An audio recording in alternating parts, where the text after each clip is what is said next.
What is going on, guys? It's conference championship cashing points. Me, Graham Barfield, Ryan Heath this week. We'll get right into the games, but first, an important PSA. After the Super Bowl, all of our DFS and best ball content will be moving over to the DFS and best ball channel. That link is in the description, so definitely check that out. Go over there and subscribe. We'll be kicking things off here with the AFC Championship. New England Patriots at the Denver Broncos. Patriots are 4.5-point favorites. Total here is 42.5. On the injury front, Pat Bryant cleared concussion protocol. He is expected to play. J.K. Dobbins and Troy Franklin have both been limited on Wednesday and Thursday this week. Both look questionable for Sunday. Be sure to keep an eye on them. And then on the New England side, Mac Hollins returned to practice and had his 21-day practice window opened, so need to keep an eye on him as well. Ryan, I'll start with you here because Drake May, at least on this two-game slate, even on the showdown slate, looks like he's the best quarterback play from a projected points per dollar perspective. You wrote a really glowing blurb on Drake May. What do you think of May, some of these pass catchers here? And then I guess we'll have to talk about the potential that Mac Hollins plays as well, but want to get your thoughts on May first. Yeah, you guys had to really twist my arm to write a positive Drake May blurb, arguing that he had played well against tough defenses this year. That's the Patriots fan in me was really ready to do that one. And I think it's just true, ultimately, when we look at fantasy production. Over the past couple of weeks, even in kind of a couple of ugly game scripts, May has come through for fantasy, whether it's been through rushing, through the touchdowns in the air. If you just look at the six top 10 defenses that he's played by schedule adjusted, by EPA per drop back, he's averaging a really solid 20.8 DraftKings fantasy points per game against them, went over 27 and 33%, so we have had that ceiling there. That's 38% more fantasy points per game than Sam Darnold averages across all of his opponents this year, even including the easy ones. May's only 9% more expensive than Darnold. So yeah, to me, May is just clearly the top quarterback on the slate. This is a difficult Broncos defense, but a Broncos defense that most teams have chosen to pass on this year as well. They are top 5 by pass rate over expectation allowed. So yeah, I am approaching this slate with Drake May as the cash quarterback, with him as kind of the top play in GPPs as well. He just got a little bit harder to stack. I think we definitely want to go back to Stephon Diggs, can just continue going back to the well as long as he is going to be running a full-time route share, which he has done in both playoff games. We want to keep playing him because even if the results haven't been there over the past couple of weeks, as the offense has kind of been uneven in these tough matchups, we're ultimately still talking about the player that ranked 8th in yards per out run among all wide receivers in the regular season. In his only 3 regular season games above a 75% route share, he averaged over 22 DraftKings fantasy points per game. Like, there is a ceiling here with Stephon Diggs, so I do think you want to pair him with May for sure. And then we kind of have a lot of options to dig through on the periphery. I initially, at the start of today, and I think still right now, feel second best about Kayshon Boutte. Even in a potentially tough matchup against Patrick Surtain on the outside, I feel pretty solid about Boutte at 4,500. He's averaged over 16 DraftKings fantasy points per game in the top 50% of his full games. The floor is probably a little bit worse if Mac Hollins does return, just because that's more competition for those downfield targets. But Boutte has still been a full-time player even when Hollins has been active. A lot of his ceiling games have still come with Hollins in the lineup. So I don't ultimately think it's a huge deal like we might talk about for Marvin Mims on the other side of this game with the injury stuff. So I think Boutte remains a really solid play with May or even in isolation. And then you've got Hunter Henry, who is also a solid tight end play, the only tight end on this slate that has shown very much of a ceiling with multiple 20-plus fantasy point games this year. So, yeah, we kind of just have a wealth of options to stack around May. I probably would not go to Kyle Williams if Hollins does end up active. I think his route share is probably the one that suffers the most. Demario Douglas, we don't have to spend a lot of time on. He's kind of an interesting fringe play, maybe in play on Showdown. He is also going to be in the slot, going to avoid Surtain a bunch. But yeah, I'll throw it back to you. There's just so many guys to talk about. So like you can go so in depth on these 2-game slates. It's just hard to know how far down the rabbit hole you guys want to go. Yeah, right. So, like, I think if you are playing May, the May Diggs Hunter Henry combo is easily going to be the most popular. So, even if Mac Hollins goes, I do really like mixing in some of these ancillary guys. You already mentioned Demario Douglas. I mean, only going to get about 40 to 50% of the routes. But yeah, is going to play in the slot, is going to avoid Surtain. And then the other sort of fringe guy I wanted to throw out there was Austin Hooper, entirely touchdown dependent. He is just 2,500 though. And he has a pretty solid red zone role. He's played 75% of the snaps this season inside the 5. He has more red zone targets over the full season than Kayshon Boutte, only one fewer end zone target than Stephon Diggs. Really strong correlation with Drake May there. So I think that's an interesting way you can kind of punt tight end. There aren't any particularly strong tight end plays on this slate. So I do think mixing those guys into your Drake May lineups make a lot of sense. Graham, curious what you think of Drake May, any potential stacking partners you like, and then we can talk the backfield here. I think you nailed it. I think for that reason, because tight end is so bad this week, if you're playing May, just play Henry and just solve tight end that way. It's kind of problem solved in my opinion. That's my favorite way to play Patriots this week. Flipping over to the Broncos side, Sean Payton's always kind of been a quarterback whisperer, always kind of gotten, good efficiency out of middling quarterback talent. We'll see on Stidham. The only thing I really feel like super confidently about is if Pat Bryant plays again. I think he's my favorite Broncos play of the week once again. He's 5K on FanDuel. I think he's 4,700 on DK. He got back to full practice, you noted earlier. He's run more routes than Troy Franklin in 3 of their last 4 games. It would also send Marvin Mims back down. Mims popped, obviously, last week because of all their injuries. Pat Bryant was obviously a big part of that. We'll see on J.K. Dobbins. I'd highly doubt, he'll have a big role. But really, I think my favorite play, again, I feel like a broken record on this Broncos team, is probably Pat Bryant. I don't really feel super strongly about Courtland Sutton. His target share has just really not popped very often this season. It's been very flat this whole year. And obviously, RJ Harvey is kind of dependent on Dobbins a little bit. I think the early down stuff would probably tilt a little more to Dobbins, while Harvey probably would be safe near the goal line just because they have so many packages for him. Broncos just, I think if you're fading one team this week, you're probably fading Denver, but I still have a little bit of interest in these pass catchers, mainly just Pat Bryant, though. Yeah, I absolutely do too. I do think that's an interesting thing you sort of laid out regarding the backfield, Graham, because I do have a hard time sort of deciding how I think this usage is going to unfold should J.K. Dobbins end up playing here. My initial thought was that Harvey's pass catching role was largely safe. Dobbins steals a little bit of early down stuff, and then I was sort of on the fence about whether or not I thought he would legitimately harm Harvey's touchdown equity. Ryan, I'm curious if you have a take on that Denver backfield, because especially if Dobbins doesn't play, I think it's pretty straightforward. Harvey's getting the vast majority of the touches. He has the vast majority of the touchdown equity. He's going to run about 50% of the routes. We feel really good about that. But Ryan, if Dobbins plays, do you have a take on sort of how this usage breaks out? Because it is a bit tricky to decipher, and this is pretty clearly one of the more important spots on the slate.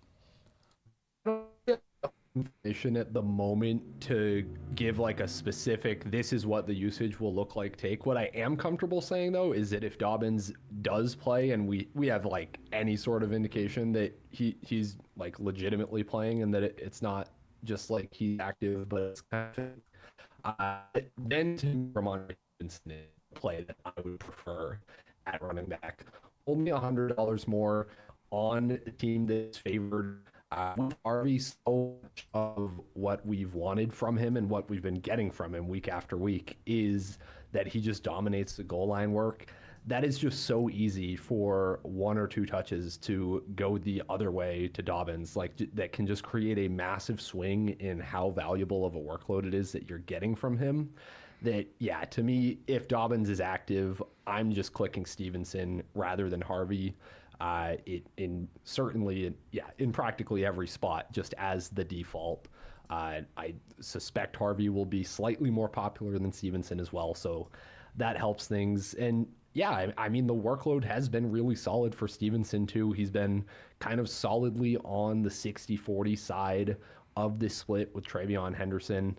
I just want to buy into what should widely be expected to be the better offense per Vegas implied totals, just per everything. So yeah, give me Ramondre over Harvey if that's the case. If Dobbins is out, I think it's legitimately a coin flip. They're very close to me as plays, and I think you could justifiably go either way depending on build. But that's kind of where I'm at with Harvey and with Stevenson as well. Yeah, certainly think that's fair. Another guy that we obviously need to talk about here, Travion Henderson. Ryan already noted, Henderson's on the inferior side of a 60-40 committee by expected fantasy points. I do still think, there are some reasons to be excited here.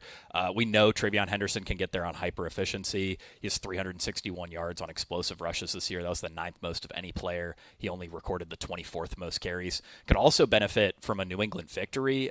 Pats are obviously 4.5 point favorites here. And Henderson has scored at least 11.1 DraftKings points in 4 of 11 New England wins that also saw Ramondre Stevenson play.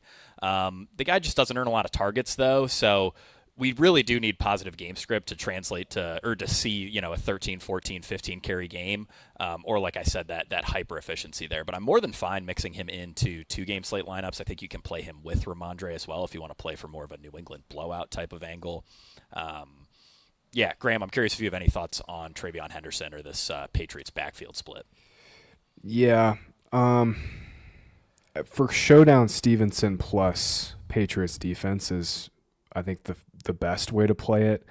I also could just see this game, like, relative to Seahawks Rams, just being very slow. Obviously, I mean, this Patriots defense has been awesome. I mean, they've given up just 5 scoring drives in 24 possessions. Obviously Denver has the pass rush to kind of, stymie May, slow down this Patriots offense. May has been great against the blitz this season, arguably the best quarterback in the league against the blitz. But yeah, I don't know. I just, this game, like if it were on a main slate, if we had like a 12-game main slate, I think we'd all be kind of grossed out by this game and not really sure what to do with it. The only thing I feel super confidently in, though, is I do think the Patriots win. And if that goes that way, it would be Stevenson plus Patriots defense, I think, is like the non-obvious, like May just goes nuclear and scores 30 DraftKings fantasy points type, outcome. Right. Yeah. I think that's reasonable. Ryan, any thoughts on Travion? And then we can talk a few of these ancillary Denver guys before we move on to the NFC Championship. Not so much on Travion, but I just want to kind of hook on to a point that Graham just made. More than anything on this slate, just because there are so few options, it is going to be way more about how you're building your lineups, how you're balancing between these 2 games than necessarily like the players that you're picking. It's going to be hard to have an edge on player takes. Kind of the 2 ways that I'm going to be building on this slate is, like, one mode will be relatively balanced between the 2 games. I think there's an outcome where neither game is like that much better than the other. In that case, I think May is the best quarterback in a vacuum. Some of these other plays we're talking about in this game could make the optimal. And the other kind of mode for me will just be Seahawks Rams mega stack onslaught with maybe 2 to 3 plays at most from this Denver New England game. And Ramondre plus Patriots defense makes a ton of sense in those types of builds. So just wanted to mention that. Don't have any Henderson takes, but we can move over to the Broncos receivers. Yeah, no, I do think that's a really important point. Lineup construction is obviously huge on a slate like this. I mean, I have no problem playing Drake May, both of his running backs, plus multiple pass catchers, and just, playing the angle that there's a huge blowout there. And you can take that, any direction you want depending on the team that you're trying to stack up. So like extreme game stacks, extreme team stacks are very, very viable on 2-game slates. And just important to consider sort of like the combinatorial ownership of your lineup, mixing in some of these guys who are pretty gross plays overall, but you need to get pretty gross on a slate like this to find a guy who's sub 10% owned. All right, Ryan, when it comes to these Broncos wide receivers, obviously we still have a lot up in the air. Looks like Pat Bryant is going to play, and I'm right with Graham. I think Pat Bryant is quite a strong play now that he's cleared concussion protocol. Beyond that, Troy Franklin's status still up in the air, and then we're talking about guys like Lil Jordan Humphrey, Marvin Mims, Evan Ingram. What are your takes regarding some of these fairly gross plays on the Denver side? Yeah, so I have lots of takes on those. I do want to say I'm probably a little bit more optimistic on Courtland Sutton than it sounded like you were, Graham. At least the usage has been pretty solid since the bye. 8.3 targets per game, just over 15 expected fantasy points per game over that span. You get 3 games over 17 DraftKings points. Like, there's been a bit of a ceiling here.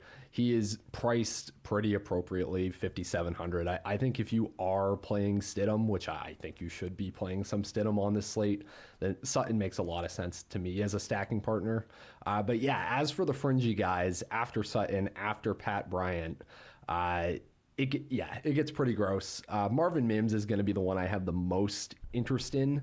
I don't think we can bank on anything close to a full-time route share, which is what he saw last week when they were forced to play him full-time just because they ran out of receivers. But Mims is an efficient, explosive player.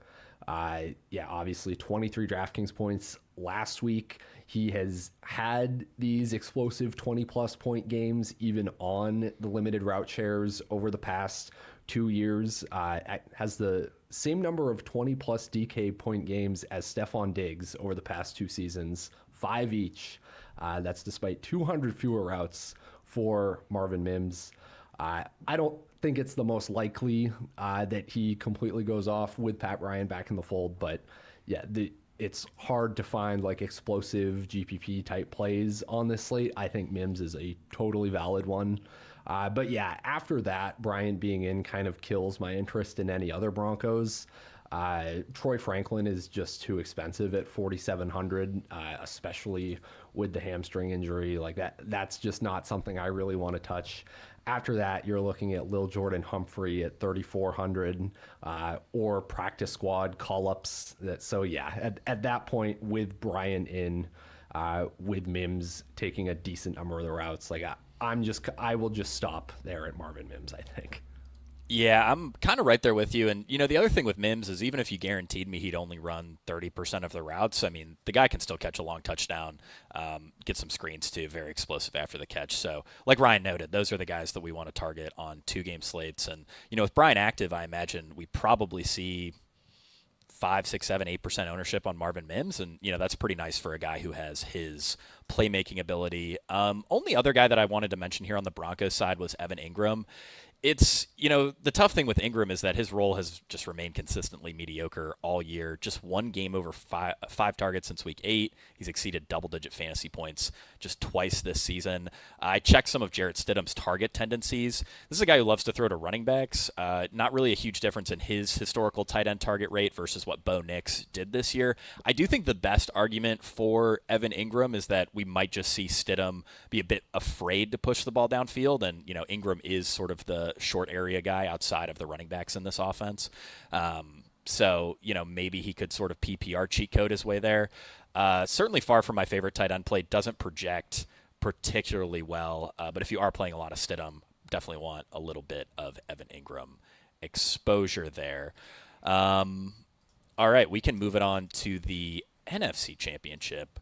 But first, Fantasy Points 2026 early bird subscription plans are live. Get the rest of 2025 and all of 2026 for the lowest price we'll offer all season, 20% off your selected package. New for 2026, we are splitting out in-season NFL betting into its own new package, but as a reward for our loyal subscribers, any Fantasy Pro or Fantasy Bundle subscribers will get our new package included for all of 2026 at no additional cost, but only if you take advantage of our early bird special and purchase a Fantasy Pro or Fantasy Bundle subscription. Also included in a Fantasy Pro or Fantasy Bundle subscription is our industry-leading UFL product. We've had the most accurate UFL projections for the last 2 years, and it's always a ton of fun gambling on spring football. Can always talk to me in Discord or on Twitter if you have any questions about that. We also just saw Irv Smith, Justin Ross, and Laviska Shenault drafted in the 2026 UFL draft, so that gets me pretty excited for the season.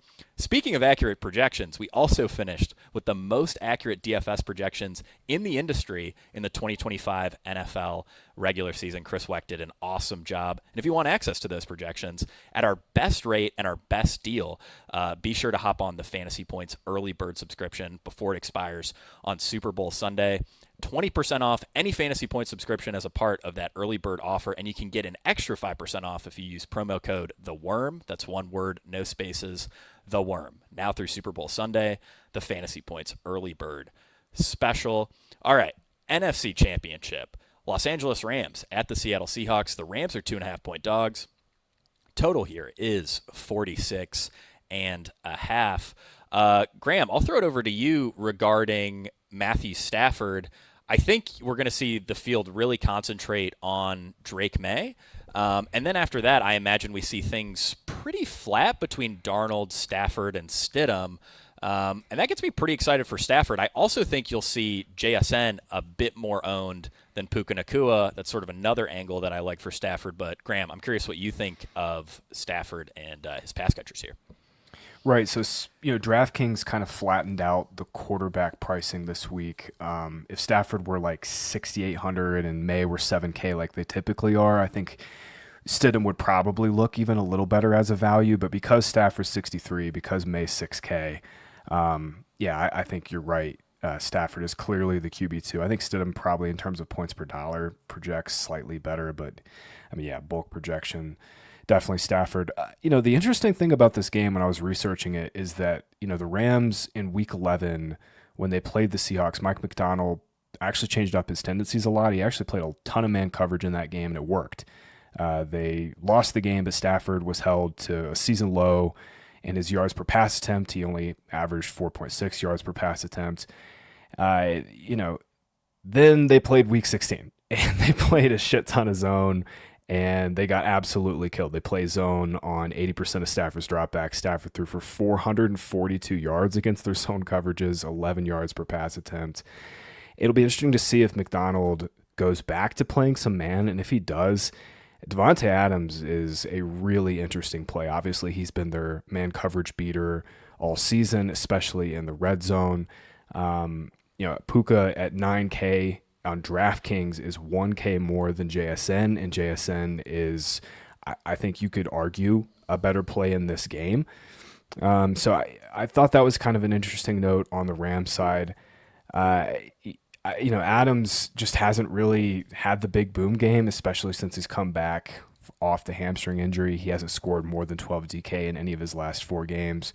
But if he does get some man coverage, especially in the red zone, he obviously has 2 touchdown potential. The interesting thing, to think through in this game is obviously one game was a complete nightmare because Darnold threw 4 picks. The other game was one of the best games we had of the fantasy season. I think in terms of how Seattle wants to win and control the game, it's obviously through, the run game, extended drives, kind of slowing the pace of play down. Whereas the Rams, they're trying to get chunk plays, especially against the Seahawks defense. They need some chunk plays in this game. So I do think, even though Seattle, in terms of style, the way they've kind of wanted to play, and especially in their wins, where they just kind of overbear their opponents, it is stylistically different. So I do, even though the 46.5 total did kind of seem kind of high to me at first, the more I've looked into it, I think it's kind of close. Jake, I'll throw it back to you, man. I mean, Ken Walker is the best running back play on the slate, probably the best play, like pound for pound on the slate with Zach Charbonnet out. But, I mean, JSN 1K cheaper than Puka on DraftKings. Like, that's just, I don't know. He, obviously didn't really have to do much last week, but yeah, it's a great price. Oh, it is a great price. And, I mean, right now we have JSN at the top of the cash line. Right. On the slate breakdown, he's our highest projected wide receiver value on the slate. So I feel really good about JSN. I mean, easy to feel really good about Puka Nacua too, but I think, if you're pinching pennies, had to decide between the two, JSN would be my choice here. Ryan, curious what you think about Puka versus JSN, because I do imagine that's going to be a big decision point for people. A lot of lineups will include both. But yeah, curious on your take there before we talk some of these more ancillary guys. Oh, he's muted. Final show of the year. Ryan, I feel like you've been so good not muting yourself, but That is brutal. I thought I was going to make it the entire season without talking into a muted microphone, but here we are. They're both awesome plays. I want both of them in as many of my lineups as possible. I will say for GPPs, especially like the larger the field you get to, I do think that Nakua's ceiling is just better. JSN definitely projects better, point per dollar, all of that. Has the higher median outcome probably in this spot just based on the matchup and everything. But Puka is the guy that has gone over 30 DK 5 different times this year to JSN's 3, including the last time the Rams played the Seahawks in that completely insane shootout in week 16. So if one of them goes like absurdly nuclear and you just had to have them, I think it's a little more likely that it's Puka actually. So like if I can only get one of them into a tournament lineup, I'm personally going with Puka. But yeah, like this is razor thin. I don't know how much or how useful it actually is to debate these guys ultimately. So yeah, that's where I'm at. yeah, both really strong plays. Few of these other Rams guys that I wanted to talk about. Obviously, the backfield here, usage skewed notably in favor of Kyren Williams last week. He went from about 65% of backfield XFP in his prior 5 games to 86% of backfield expected fantasy points last week. I do think this is a potentially bullish note, but I did also want to note that Blake Corum earned at least 75% of snaps on 6 of the Rams' 13 total drives. So they were sort of operating on an every other drive basis, but Williams was still getting the priority in terms of just raw usage in the pass game. Also earned 100% of inside the 10 usage in the divisional round. He's earned about 65% of inside the 10 stuff in the regular season. So, I do like leaning into the idea that McVay just outright prefers Williams getting the ball in their most pivotal playoff moments. But I don't want to totally ignore Corum. He's 5K on this slate, scored at least 10.4 DraftKings points, had a high of 29 in 30% of the games the Rams have won by at least 7 points. So sort of similar to New England. I do think you can play this backfield through Blake Corum if you anticipate a huge Rams victory. We've seen Corum play a closer type role. Getting pretty much every drive in the fourth quarter in some of these games, the Rams are up huge. So if Sam Darnold totally melts down here, I think something like Corum plus Rams defense is interesting. You could even play both running backs plus Rams defense. Obviously, that's viable in Showdown. I do think that's an interesting angle for the 2-game slate here. And then, man, these tight ends. I mean, Colby Parkinson's really the only guy we can have a decent amount of confidence in. Parkinson was led the team in route share last week or led the position in route share last week and could pretty easily push for 65-70% of routes here. 5 or so targets, only 3,500. Again, none of these tight end plays, we don't really have confidence in them on this slate. No great tight end plays, but Parkinson's the guy. Like if you had to pair Stafford with a tight end, he would be the best point per dollar option. Our projections are pretty tight between Tyler Higbee and Terrence Ferguson. I pretty clearly prefer Terrence Ferguson, even though Higbee has the slight edge in terms of raw projection, and it really just comes down to target depth. In the games that Ferguson has played with Higbee, Higbee's basically only getting underneath targets. Terrence Ferguson, 50% of his 30 targets this season have been 20 or more yards downfield. So he's a guy who is live for a long touchdown. His catch rate's been absolutely brutal this year, but in Matthew Stafford lineups, like playing something like Puka Nacua, Devontae Adams, and Terrence Ferguson, and just hoping for that 40-yard touchdown, I think is a really interesting angle. And then Ryan, sort of keeping with that thread, because the Rams' personnel usage has been all over the place this year, I think we also have to mention Kanata Mumfield, Jordan Whittington. These guys are super gross, but, they are live to get 40, 50% of the routes. The question is just like which one, and can we even consider them this week? Yeah, unfortunately, we have to ask the question because the Rams abandoned their previous tight end heavy personnel groupings last week in favor of, we're just going to go back to classic Sean McVay. 90% 11 personnel rate is what we saw in the divisional round. Yeah, that meant that Konata Mumfield, Jordan Whittington were actually seeing relevant route shares. I think the two of them are on the fringe of showdown viability, on the fringe of a total Rams Seahawks onslaught stack viability. That's really the only way I see myself getting to either, even with that personnel grouping, with them running more routes. They were still seeing fewer targets than both Colby Parkinson and Terrence Ferguson last week.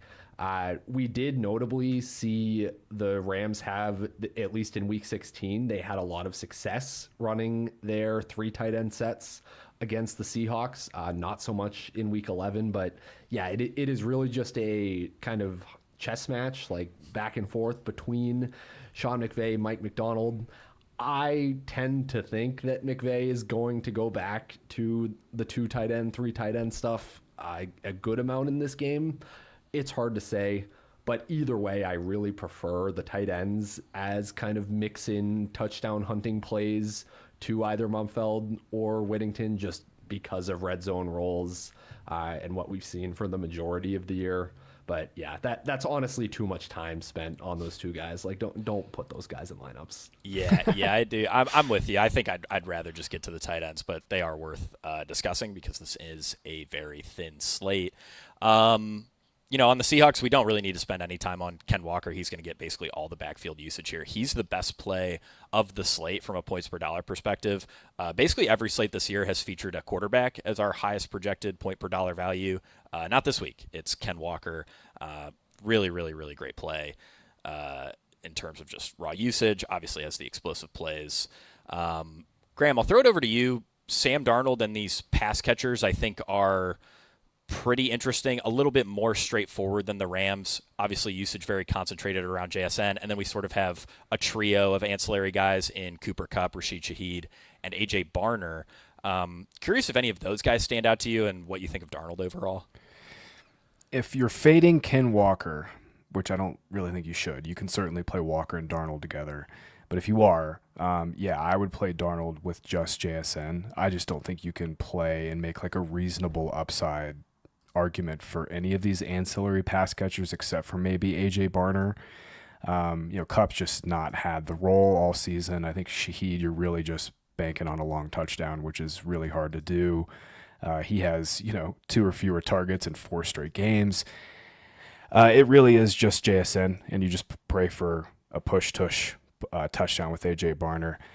One thing that I don't think anybody has really talked about all week is Seattle might be down to their 4th string left tackle. Charles Cross is hurt. Both of his backups are also hurt. They could be down to the 7th round rookie Mason Richmond at left tackle. And against this pass rush with Darnold, that's pretty scary. I picked Rams Patriots for the Super Bowl back when we were putting in the staff picks. I still feel pretty decent about that, but I'm not going to lie. I mean, Seahawks, they're 2.5-point favorites. It's probably a coin toss with this game. I really think it comes down to how well the Rams stop Seattle's run, because we've seen it with Darnold. We saw it in week 11. He's prone to make mistakes, and especially if this pass rush is able to get home, I still think I'm on Rams here. The one thing with Darnold though, man, is like I was kind of saying, you really have to sell yourself on Rams pushing in this spot, because if Seattle does build a lead and just kind of sits on it, dude, he's going to score 5 fantasy points. Yeah, and I mean that trickles down to JSN too. Like a stat that I had later in the season was JSN's first half production was like 50% better over the year than his second half production, and it was because the Seahawks were just leading in all these games and they didn't need to throw. So yeah, I do think if you're playing Darnold, loading up on Rams makes a lot of sense, especially the more touchdown dependent guys: Adams, Kyron Williams, Puka, obviously. Graham, were you gonna jump in? Yeah, that's what I was about to say. Is like if you're playing Darnold, you build around him with that in mind, that the Rams score 38. And in my opinion, that just makes Devontae Adams, that kind of train of thought I opened up with, like that just makes him an even better play. Yeah, I do like that angle. I'm with you. I do think Barner is pretty clearly my favorite of that trio of ancillary guys that I noted. He has a really strong red zone role as a receiver, and then he does have 2 tush-push carries right at the goal line, 11 total tush-push carries this year. Something that me and Chris talked about, or actually Ryan mentioned in our slate breakdown comments, was that without Zach Charbonnet averages, I believe, 1.2 inside the 5 carries per game this season. They might be a little bit more willing to give Barner a tush-push at the 1. That'll be sort of an interesting thing to keep an eye on. I don't know if that really altered our projections at all. I don't think it did, and I don't think Chris, wanted to adjust for that. But it is kind of an interesting angle to me. Ryan, before we get out of here, I think the people want to know though: Cooper Kupp, Rashid Shaheed. Do you have any thoughts there? To me, if forced to play one, and on a 2-game slate, I do think they're both pretty reasonable plays, and obviously in showdown they can be considered. I like Shaheed. I'd rather just bet on the long touchdown. He's a guy. Cooper Kupp could get 2 times the targets that Shaheed does, and Shaheed could still easily outscore him if he gets that long TD. Curious what you think, though, Ryan. Yeah, I'm with you. If I'm playing one of those two, it is going to be Rashid Shaheed. I think Shaheed is likely to have less ownership. He projects a bit worse across the industry just because he's 300 more. The role in the production has been a little bit worse on average. If you look since week 11 and you exclude the game that Shaheed left with a concussion, he's been about a half point per game behind Kupp, but they have almost the exact same air yardage total in that time. So to me, if you say, okay, the usage, the air yards are largely going to be similar, then yeah, to me, I'm just going to bet on the more explosive player, which is clearly Rashid Shaheed at this point in their careers. To me, I just keep expecting kind of the guy that was averaging over 2 yards per out run, 14 fantasy points per game on the Saints under Kubiak in 2024 to show up. He's shown up on special teams, and that's a possibility to happen again too. Those points do count. Especially in showdown, if you stack them with the DST, that is a legit angle you could do. But yeah, even on the 2-game slate, I would just play Shaheed, the guy, that can rip a long touchdown. So the only other thing I wanted to say on the Seahawks on this slate is, when I'm building a quote unquote a Seahawks lineup, I'm really thinking of it as you have to think of it as a Seahawks Rams lineup. Darnold is only going to put up a usable score if the Rams push. And with the salary difference only 800 between Darnold and Stafford, I have mostly found that when I'm building, I find the 800 to just get up from Darnold to Stafford, because Stafford can be optimal in like a dominant Rams win or in a close back and forth shootout. You need exactly the close back and forth shootout for Darnold to be the guy that's optimal, more than likely. So I just think Stafford is clearly a better play than Darnold. Like, he fits a lot of the Darnold lineups better than Darnold does. So that's kind of where I'm at with him specifically. Yeah, I do like that angle, and Darnold does project as a slightly better value overall across the industry, so I imagine we see a bit more ownership concentrated on Darnold, but really like getting up to Stafford there. And then final note on Shaheed, he's just a guy who in general has run pretty cold this year. He's a career 10 yards per target player, only at about 7.5 this year, so I do think there's probably a bit more juice there than like his median projection would suggest. So just want to keep that in mind for those who are building lineups. But that will do it. The season finale of Cashing Points is in the book. Definitely go check out the new YouTube channel. That link is in the description. Ryan Heath will have an advanced matchups column for the Super Bowl, so definitely check that out as well. And don't forget about the fantasy points early bird discount. But appreciate everybody for tuning in all season. This has been a ton of fun. Always love doing these shows with Graham and Ryan. Really appreciate all of you guys, and we will see you all at the top of the leaderboard.